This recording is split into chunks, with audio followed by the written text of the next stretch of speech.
భద్రాద్రి రామాలయం పనులు పూర్తి చేయడమే తన చిరకాల కోరికని మంత్రి తుమ్మల తెలిపారు.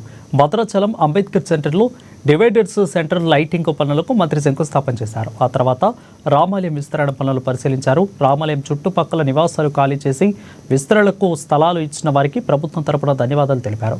రామాలయం అభివృద్ధి పనులు పూర్తి చేస్తారని మంత్రి తుమ్మల స్పష్టం చేశారు.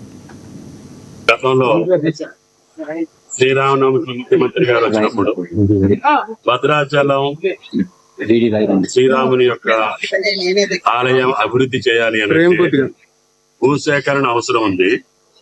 గతంలో కూడా చేయాలని చెప్పినప్పటికీ కూడా భూసేకరణ కాకపోవటం దానికి ప్రధానమైనటువంటి సమస్య ఉంది. కాబట్టి సీఎం గారికి ఏం చెప్పానంటే, ముందు భూసేకరణ చేసిన తర్వాత ఆగమ శాస్త్ర ప్రకారంగా ఈ ఆలయం అభివృద్ధి ఏ రకంగా జరగాలో అప్పుడు ఆ యొక్క దానికి సంబంధించినటువంటి ఆగమ శాస్త్ర పండితులను తీసుకొచ్చి దాన్ని పనులు మొదలు పెట్టాలి.